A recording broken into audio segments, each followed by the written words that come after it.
Okay, so today I'm joined by Nick Bennett, Director of Field Marketing at Logs. Nick, thanks for joining us today. Thanks for having me. So Logs, tell us a little bit about the company and the problems that you're trying to solve for your customers. Yeah, so we're a cloud observability platform for modern engineering teams. So basically, our platform consists of three products, and we're actually this week launching new products. But the three that was kind of the core was log management, infrastructure monitoring, and cloud SIM. So they work together to basically unify the jobs of monitoring, troubleshooting, and security for engineering teams. And so we empower the engineers to deliver better software by kind of offering the world's most popular open source observability tools like Elk Stack, Grafana, and Jaeger in a single, easy to use, kind of powerful platform built for monitoring distributed cloud environments. And how long have you been around for as a company? So it's been, I forget the exact year, maybe like 2014, I believe. It hasn't been in a crazy amount of time. And so how's the growth been achieved to date? What have you used in terms of strategies to date? Yeah, honestly, it's interesting because we actually just announced a new series of funding last week. So another 23 million. So we've actually raised 74 million over the last 18 months, which is tremendous growth. And I think a lot of it kind of comes back to our core and what we do. And we're based in Tel Aviv, Israel, but we also have a Boston office. And we have a ton of customers that just kind of, our CEO is an engineer at heart. Same with our other co-founder. They're both engineers. So like they have a pretty big following in the community. And I think that's kind of a lot that has grown us. And it's interesting because, when I joined, I've only been here for about 2.5 months now, but we haven't had any real demand gen from like November of 2019 until probably June of this year, just because we had a CMO that left, some of the marketing members left, and then my boss, who's the VP of demand gen, she didn't start until May or June. So like there was a big gap of really not having anything on the demand side. However, our customer base still grew through the roof. And we do a lot through our free trial app. We convert a lot of our users from like the free app to a paid conversion. And that's honestly how we've grown, and then basically upsell from there. Yeah. And we were talking earlier, actually, I saw a LinkedIn post that you published the other day where you were talking about launching an ABM program. And you mentioned, I think, in the post that you launched it within 2 months. I'd love to go into a little bit more detail about that and learn a little bit more about your approach, what you did. One thing that you mentioned actually in the post was that one of the reasons behind starting an ABM program where you were looking to prioritize where you were spending your time. So can you tell us a little bit more about the thinking behind the ABM program? Yeah, absolutely. So, it's interesting. The industry that we sell to, developers and engineers, I've actually never marketed to this industry before. It's completely new to me. But the one thing that I found out very quickly within like the first week of being here is engineers and developers hate talking to marketing and salespeople. And so they would rather be fed the information, play around with it. And if it's something that they think provides value to them or their company, then that's how you convert it. And so ABM kind of came to mind as like, okay, if we can serve up a personal and optimized kind of, ads and just different programs that are meant for this type of ICP, we would see, usually like a 26% larger deal size, 32% faster average time to close. And to be honest, we have a pretty quick time to close where we can close most deals in 1 to 2 months on even like the bigger side of like, commercial side of our customer base. So that was the big thing for us. The other piece of it was our SDRs, they've always kind of prospected at the lead level. And so this whole undertaking was important because in order for ABM to be successful, you still do the lead level prospecting, but you also need to prospect at the account level. And so that was basically a brand new kind of thing for the team. And so we had to implement a ton of back-end process around, Salesforce reporting. We use 6sense for our intent data, and we use Infla2 to serve up a lot of personalized ads as well. And so we had to configure a lot of the back end pieces to make sure that the distribution process was working properly, to make sure that we had everything in place. Because when I say there was nothing in place, there was literally nothing in place. And it's then also developing with sales their top account list. So that was another thing. Sales didn't have a target list. They basically went after anyone that was in their territory.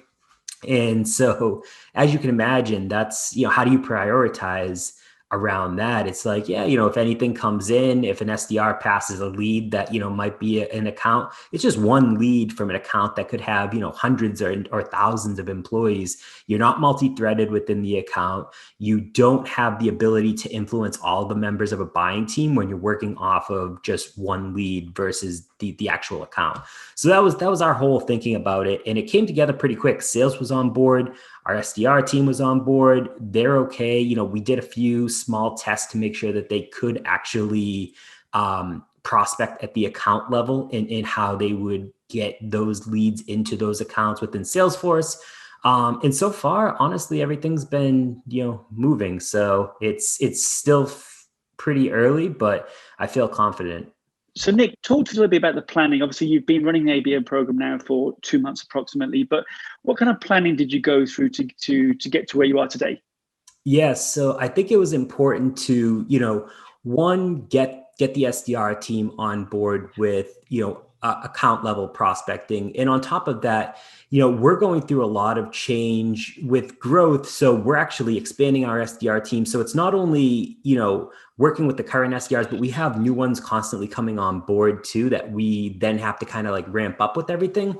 So the way that we're planning is we have kind of a few different tiers. And so we have a tier, we're basing this off tier 1, which is basically our sales defined long-term. We call them like BCOS, it's best chance of success target accounts. So this is renewed quarterly by the sales leadership team. And this is kind of like the sales target list that we said, okay, this is what we're going to go with for North America. This is what we're going to go with for EMEA for Q4. And then we'll basically change it for Q1. Tier 2 for us is basically, we use 6 Sense. So 6 Sense accounts that are in the decision to purchase stage from intent. And so this gets up, like this changes daily. So it's either plus or minus 300 on North America, same for EMEA as well.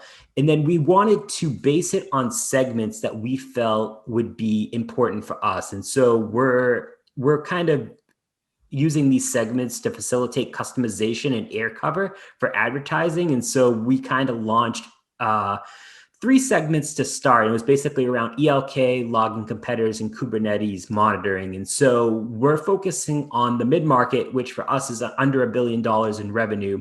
And we have all of these segments, and we kind of came together with our sales team where we felt like this was our best chance to win. And then within each of those segments, we basically went through a bunch of keywords that would be important to us under each of these things. When we get to like the small logging competitor piece of it, we basically put what are the keyword competitors in there because we wanted to make sure that we could win those. And that was something that sales was definitely on board with. And then we had the sales account list. And so we have the number of accounts under each of those basically segments. And so we're using those to kind of go through, and we have a very top down and bottom up strategy. So it's working kind of parallel with each other. So we have kind of for our persona of like IT/decision security makers, we have very targeted messaging that we've worked around and a specific CTA for them. And then we have a bunch of channels that we're pushing out for that list. And then for the developers and engineers, it's also very different messaging and a completely different CTA. And we're kind of working those together to push through the accounts that really matter. And it was a lot of meetings, a lot of planning, and it's just, I'm owning the ABM strategy, but I work with, our campaigns team, our online marketing team, the SDR team, sales team. So it's making sure everything is pulled together as best as possible. And we're always enhancing this. It's not perfect by any means. But I think we're at a good place where, within, doing this in 2 months is pretty good. So Nick, my understanding is that you're running all three types of programs: one-to-one, one-to-few, and one-to-many. Can you just talk a little bit about how you see those programs as being different? Yeah, so specifically for me, field marketing usually plays in the one to one and one to few, whereas like Mm. our campaigns and online or digital marketing team is doing the one to many, and so they're really providing the air cover, whereas I'm more focused on accelerating through the funnel, and pushing those opportunities further. And it's through a variety of different things. Maybe I'm doing VIP events specifically for them, or webinars, or roundtables, or doing a wine tasting, something like that. It's really just kind of working to push it through, but also having that air cover that helps provide like the necessary pieces that keep things moving for us. And obviously, you're 2 months in now. Looking back over the course of the last 8 weeks or so, what would you say are some of the greatest learnings that you've had being new to ABM? Yeah, so I think one of the biggest things was that I've never like working with an SDR team that hasn't prospected at the account level was new to me, because I didn't know. I thought it was just an easy switch of like, okay, they do it at the lead level. Let's just switch it to the prospect, to the account level. And I didn't realize how much needed to go into the back end process of, within Salesforce for distribution. It was a lot of moving pieces that I needed like sales ops for. We have a BI team that had to help with a lot of that as well. And so the way that we ended up kind of coming to it was each SDR will have a personal accounts dashboard with a list of accounts and decision at purchase stage with scoring information for prioritization. And so being able to build all of that from scratch, when they've never done this before, was a lot of learning lessons. And so our SDR team, they're very used to just kind of throwing people into cadences. I've been working with them to do a lot of personalized outreach, because with ABM, you gotta be personal. If you're not personalizing, then that's, you're not going to really get anywhere. And at that point, what's the point of running an ABM program? So like I've been helping them build cadences within SalesLoft, and helping them just kind of with their personal outreach that helps tell a better story, and kind of goes to the pain point of whatever that prospect has. Mm. And would there be anything that you would have changed having now gone through this kind of learning process? Anything you look back and think, "Do you know what, I might have done this differently"? I would probably, it's tough. Like I think just being able to have a lot of pieces in place before we try. I think we tried to move too quick with the launch before having all of the pieces in place. And so like what I mean by that is we're still developing the dashboards for our SDR team right now, even knowing we've launched the actual ABM program about a week ago. We've launched specific advertising within our segments this past Monday, but we still don't have built dashboards for our SDR teams to work off of in our AE team. So it's a lot of like manual process right now. We're working on it. But I wish, if I was going to do this again, I would have everything built out beforehand, make sure that training was kind of well established beforehand, so that it was more of just check-in points, versus doing a lot of in-depth training when you're trying to launch everything all at once. You mentioned obviously a lot of times, Nick, the importance of working with sales, getting that sales and marketing alignment. We know from our own experience of running ABM programs for our clients that unless you get that sales and marketing alignment right from the very, very beginning, you're going to have a lot of problems trying to get your ABM program off the ground and be successful. How did you find that with the sales team? What was their their input? What was their feedback when you talked them through the ABM program? Yeah, so it's funny. I actually had a talk with my VP of sales, and he was saying, don't ever let me tell you how to do your job as a marketer, even knowing I'm the VP of sales. He's like, that's not my world. You know it better than I do. If you have recommendations or something that we should be doing, please come forward. He's like, I can give my input, but at the end of the day, you should know the world best. So you tell us what will help move the needle. And because we had such a big gap between when there was no demand gen even happening, the ground is pretty easy to beat at this point. Anything that we do is really better than anything that we did before. And we, it was easy to get their input and kind of buy-in. It was really creating the target accounts. And our VP of sales, his whole idea was he actually wanted to do more opportunity-based marketing. So whenever someone got to like a stage 3, for example, we did something specifically for them. So we're trying to mix in like the opportunity based, as well as like the target account list and the segments, and just trying to make everyone happy. But I think we're at a point now where they're starting to see the assets that we're creating from this, the programs that we're starting to run. And now they're just kind of waiting for all of the pipeline to come in that hopefully follows. Good stuff. And did you have to get executive sign-off for this, or how did that work? So actually, I didn't. I came to my boss, who's the VP of Demand Gen, and I basically wanted to pitch the idea. She was all for it. At the time, we actually didn't even have a CMO. So our CEO, he's all for it. And so we've actually talked, him and I, about how to use this now for our customer base, which is something that I've thought about it, but I haven't implemented anything. So for Q1, Q2 of next year, we want to be able to use it for churn and upsell, basically. And so that's a big thing for him, basically protecting the base, and just kind of upselling within the accounts, especially with COVID. Who knows if budgets are going to freeze again, or if there's going to be a bigger downturn or whatever. So that's a big piece for him. But he didn't have much input, or really anyone on the C-level didn't have much input. They were all for it because they know, Q4 is a huge quarter for us, as well as every other quarter, but they know the input or the magnitude that this could have on the company if done well. And so they're 100% on board with it. And let's talk a little bit about the building blocks of an ABM program: ICP, account selection, value prop, intent data, messaging. With your ABM program, where did you perhaps invest most of your time, or the majority of your time? I think it was a lot of the ICP side of it, and just being able to get the messaging down, because a lot of the messaging and content that we did have didn't speak to a lot of the pain points that we've been seeing. And we've always been a very bottom up kind of company, where we would get in with the developers and the engineers through a free trial. They would play around with it and convert, but you can't scale as quick as you want unless you're going after the mid-market and enterprise companies. And obviously those deals take a bit longer.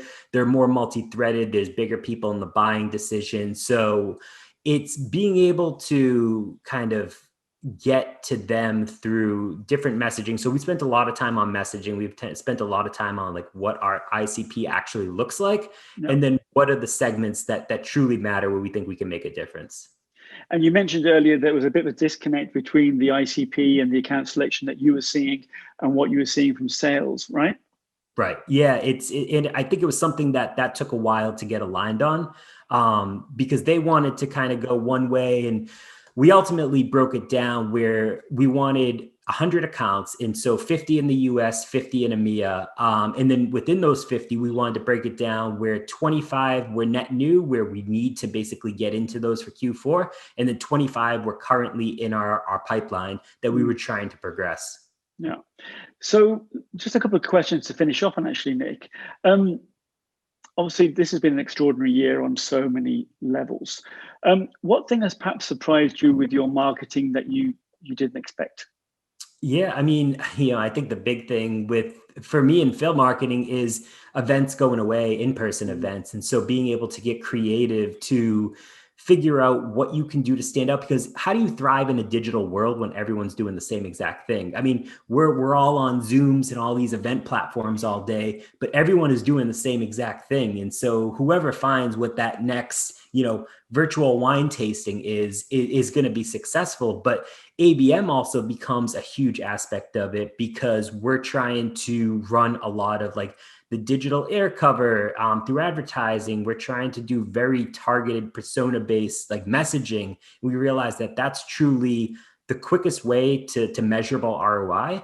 And it's tough, because even when, say a vaccine's coming out soon and next year, you get into next year, I don't think virtual events and virtual kind of platforms are ever going to go away. You're still going to have a hybrid model. I don't know what the percentage will be, but you're still going to have to be creative with your outreach. And I think ABM plays a huge piece of that in any program that field marketers do as well. And you referred to that actually, when normality returns, so to speak. Is there anything that perhaps you always would have done before that now looking forward into your budgeting for next year and beyond, you'll say to yourself, do you know what? I'm not going to spend so much money on that anymore because I've learned so much this year. Yeah, I would say the trade show piece of it, honestly, it's been, you do these trade shows for these big companies and it's like it's a lot of money to be there. And I've realized when they've switched to a virtual model, they still charge a good amount, but you can do so much more around them without investing in, say, a virtual booth, for example, because the ROI from trade shows is already terrible. You throw in the virtual aspect of it, they're even worse. And I can tell you from the results that we've seen, virtual booths within trade shows are useless. But if you mix in the ABM component with doing stuff around the specific trade show, maybe your speaking session where you don't have a specific landing page, but you could still target people to a landing page that you have on your own website, it actually will probably have a bigger impact and cost way less than sponsoring a booth. Yeah, no, I think I definitely concur that we've seen very similar results here with the agency and with our clients around trade and trade events, etc. One more question, actually. You're incredibly active on LinkedIn. I follow you, I comment on your posts, I see everything that you're doing, and I think you were doing an absolutely fantastic job. What do you think the impact has been for yourself there, Nick, just for Nick Bennett? What do you think the impact's actually been? Yeah, honestly, it's been, I can tell you 100% it's opened doors for me that I wouldn't have had opened otherwise. It's helped me get this job that I'm at now. It's helped me launch a podcast. It's helped me be on other podcasts, help like contributing articles to other content publications. I'm now an advisor for an event platform that they've been following me on LinkedIn for a year. And so they came to me, and like all those pieces of it wouldn't have happened if I weren't active on there. But it's not easy. Like posting 5 days a week with different content and just trying to stay where it's valuable enough where people will follow you. It's definitely very difficult, but I'm glad that I got into it, and I hope that I can continue to do it and just, see where the road takes me. Any tips then for those people? Because a lot of people struggle. They don't know what to write. They're not sure what to post about. Have you got any tips? Yeah, honestly, consistency is key, and that's where people fall off. And even if for me, I like to post about field marketing, personal stories, and sports. That's kind of like my niche. And like there's really no field marketers that post like valuable content other than like a work share that I've seen on LinkedIn. And so I'm just trying to get that piece out there. And if you can kind of find what your niche is and stick to it, then you can kind of develop a nice little audience for yourself that will really help. But then it will come back to consistency. And if you're not posting at least like 2 to 3 times a week, you just get buried in everything else, where it's just, you'll just kind of weed out over time. Nick, great advice, and lovely talking to you today. Lovely learning more about logs and your ABM program. And I wish you every success for the future. I appreciate it. Thank you for having me. It was great.